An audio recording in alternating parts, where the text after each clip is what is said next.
Alors, premièrement, je vais aller droit au but. Ok, pour moi, la base autonome durable, c'est quelque chose qui est extrêmement. Par contre, la BAD, le gros inconvénient qu'il y a là-dedans, c'est quoi?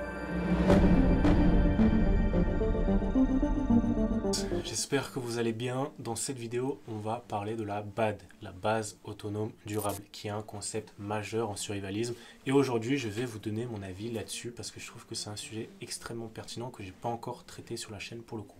Je fais un rappel parce que je sais qu'il y a des gens qui vont découvrir ma chaîne grâce à cette vidéo-là. Dans la description de la vidéo, vous avez un e-book qui est offert, d'accord, qui parle des 5 fondamentaux du survivaliste. Je vous invite à aller jeter un œil, c'est extrêmement intéressant et vous me direz vos retours par mail ou en commentaire. Dans cette vidéo, on va parler de la base autonome durable. Ok, c'est un concept, comme je l'ai dit, qui est majeur en survivalisme. Il y a beaucoup de gens qui vont critiquer ça, il y a beaucoup de gens qui vont être pour, d'autres contre. Ok, eh ben, moi, je vais être très polarisant sur ce discours. Je vais vous dire sincèrement ce que j'en pense et si vous aussi, vous devez le plus tôt possible commencer à songer à cette option-là. Alors, premièrement, je vais aller droit au but. Ok, pour moi, la base autonome durable, c'est quelque chose qui est extrêmement essentiel à mettre en place. Pourquoi? Parce que le but, quand on est en situation de crise, de survie ou même dans la vie de tous les jours, d'accord, c'est d'être autonome, ok?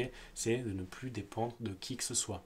Et donc, typiquement, la base autonome durable, eh ben, ça va vous permettre de vous chauffer par des systèmes d'énergie renouvelable, ou bref, peu importe. Ça peut être également de s'alimenter, de s'hydrater de vous-même. Ce sera principalement les 3 piliers majeurs de la base autonome durable selon moi.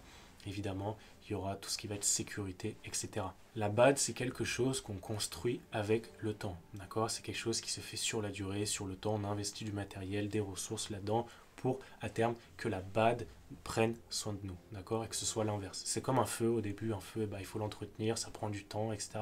Mais une fois qu'il est en place, c'est le feu qui va vous réchauffer, qui va vous mettre à l'abri et qui va vous réconforter. Donc, la BAD, c'est un sujet qui est très vaste. D'accord? Je ne peux pas tout traiter dans cette vidéo, je vais juste vous donner mon avis. Mais à terme, un survivaliste, quand l'effondrement, quand la crise, quand quoi que ce soit est là, ou même dans la vie de tous les jours, le but c'est quoi? C'est d'être autonome. L'autonomie, c'est quelque chose qui est extrêmement essentiel quand on est survivaliste. Pourquoi? Parce qu'on veut dépendre uniquement de nous. Ok? Donc à terme, le but c'est, si jamais un scénario catastrophique ou quoi arrive, c'est de pouvoir répondre à ses propres besoins, ok, de plus aller faire des raids, de plus aller chasser. Alors vous pouvez aller chasser quand même, mais c'est de plus aller à 1 km, 2 km chercher de l'eau potable, aller dévaliser le supermarché que tout le monde va vouloir dévaliser, ok. Donc typiquement, la BAD pour moi c'est quelque chose d'extrêmement important à mettre en place. Moi-même, je suis en train petit à petit de créer ma BAD, ok. Par contre, la BAD, le gros inconvénient qu'il y a là-dedans, c'est quoi? Déjà, c'est quelque chose qui va prendre du temps à construire. Mais bon, ça, pour moi, en investissant les ressources en temps et en argent, ça vaut largement le coup. Ok, ça n'a pas de prix d'être autonome. Ensuite, il va y avoir également le fait que, en cas de conflit, etc., votre BAD, elle va être extrêmement convoitée. Ok, la plupart des gens convoiteront ce que vous avez. Si vous avez de l'eau potable, un abri, que vous êtes suffisant en nourriture, je peux vous garantir une chose, c'est que beaucoup de gens essaieront de s'emparer de ces ressources-là. Ok, donc pour le coup, il va falloir être extrêmement bien préparé sur le piégeage, la sécurité, la protection, les armes, etc. pour défendre votre BAD. Ok, donc ça, faites très attention parce que quand vous avez un atout extrêmement majeur, selon moi, eh ben, ça peut être très dangereux et potentiellement la plupart des gens voudront la convoiter, enfin la convoiteront et essaieront de s'en emparer. Donc il va falloir être prêt aussi sur tout ce qui va être sécurité et protection de votre BAD. Ok, là pour le coup faites très gaffe parce que comme je l'ai dit, les gens vont convoiter cette ressource-là parce que typiquement c'est un avantage énorme. La BAD aussi, si elle est bien faite, et ben également ça peut vous servir d'abri nucléaire. Ok, donc vous avez compris que c'est quelque chose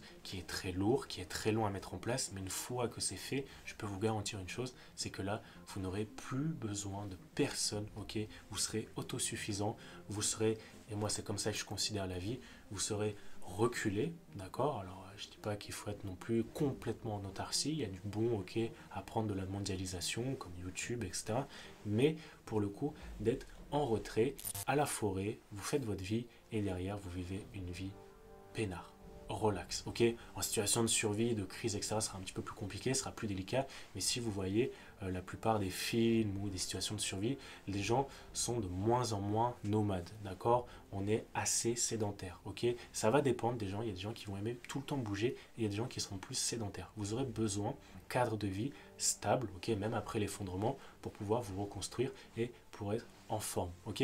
Donc si vous êtes plus sédentaire, et ben la BAD pour le coup, et ben ça va être quelque chose qu'il va falloir mettre en place le plus tôt possible. Évidemment, la BAD, il va falloir la mettre. Alors, il y a deux écoles, ok?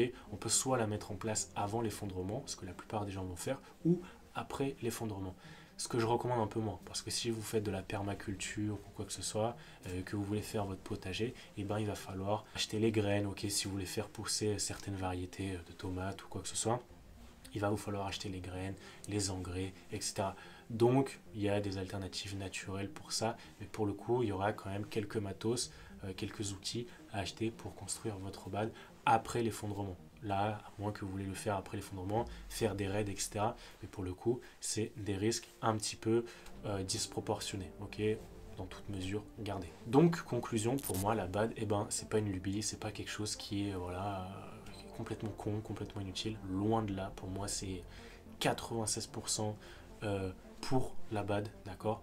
Et pour les gens qui n'ont pas de base autonome durable, et ben si vous êtes plus nomade, etc., ce que je peux comprendre, mais à terme, on a envie de se poser et d'avoir un chez-soi, d'être dans un endroit où on peut se ressourcer, où on pose une pierre, on construit quelque chose, et derrière, on sait qu'avec le temps, ça reste, et on l'entretient, et on l'améliore. Donc pour le coup, moi je suis plus pro base autonome durable. Voilà, n'hésitez pas à me dire ce que vous en avez pensé en commentaire. Dites-moi si vous avez fait votre BAD, si vous êtes en train de la préparer, et ça m'intéresse énormément. Comme je vous l'ai dit, vous avez un e-book qui est offert dans la description de la vidéo, ok, sur les 5 fondamentaux du survivaliste. Je vous laisse aller jeter un coup d'œil et me dire ce que vous en avez pensé par mail. Voilà la résistance, n'hésitez pas à vous abonner, à liker, et je vous dis à très bientôt. Ciao.